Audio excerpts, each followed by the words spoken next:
Halo nakama, ada beberapa penjahat One Piece yang punya niat paling jahat dan mengerikan. Penasaran siapa saja? Berikut ulasan lengkapnya. Di dalam One Piece, beberapa penjahat benar-benar memiliki sifat yang jahat.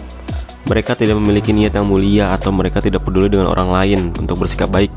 Sebaliknya, mereka terutama diingat karena egois dan mengerikan ketika melakukan kejahatan. Berikut adalah 10 penjahat di One Piece yang punya niat paling jahat dan mengerikan. Yang pertama adalah Kapten Kuro. Tidak seperti pelayan pribadi lainnya dalam cerita, pengabdian dan kesetiaan Kuro sepenuhnya palsu. Berpura-pura menjadi penjaga Klahadore kaya yang manis dan baik hati di desa Sirup. Kuro diam-diam berniat membunuhnya untuk mendapatkan warisannya. Yang kedua adalah Kapten Morgan. Kapten X-Hand Morgan memiliki latar belakang bagaimana betapa tidak disukainya dia. Dia memasang pajak yang tinggi kepada penduduk, mendirikan patung dirinya, dan melukai bawahannya karena berani mempertanyakan keputusan atasannya. Yang ketiga adalah Big Mom. Charlotte Linlin adalah salah satu kapten paling kejam dan egois dalam serial ini. Dia adalah pemimpin bajak laut Big Mom dan salah satu dari 4 kaisar dunia baru. Awaknya terdiri dari banyak orang dan dia memandang mereka sebagai alat untuk melakukan perintahnya.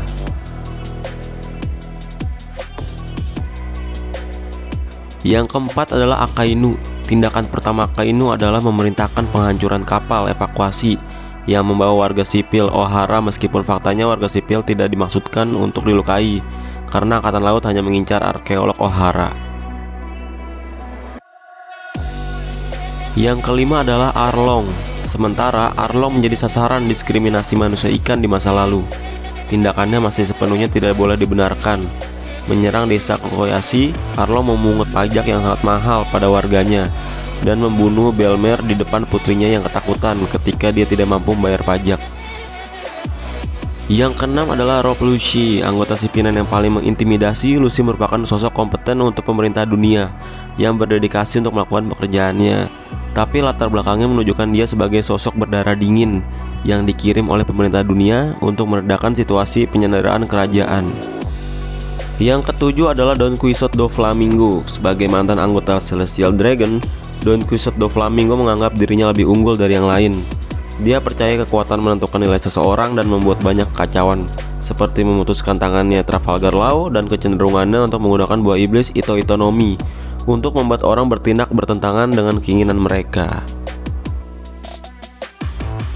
Yang kedelapan adalah Vinsmoke Judge. Sanji berasal dari keluarga kerajaan Vinsmoke dan merupakan salah satu dari 4 anak Vinsmoke Judge. Melalui eksperimen, Judge berusaha untuk meningkatkan kemampuan fisik putranya selama kehamilan ibu mereka dengan mengorbankan kemanusiaan mereka. Yang kesembilan adalah Spandam. Spandam adalah contoh seseorang yang tidak memakai kekuasaan dengan baik. Dia memerintahkan CP9 di setiap keinginannya dan memerintahkan mereka untuk melindunginya di atas segalanya. Dia terus-menerus menghina dan menganiaya Robin karena menjadi anak iblis dan mengolok-olok keyakinannya bahwa teman-temannya akan datang untuk menyelamatkannya. Yang ke-10 adalah Orochi Kurozomi. Shogun Orochi sangat senang membuat rakyat Wano menderita karena sakit yang dialami keluarganya di masa lalu. Dia mengandalkan Kaido untuk perlindungan demi kepentingannya sendiri dan sama sekali mengabaikan bagaimana tindakan Kaido membahayakan dan menghancurkan negaranya. Itulah 10 penjahat di One Piece yang mempunyai niat paling jahat dan mengerikan. Bagaimana menurut kalian? Komentar di bawah ya.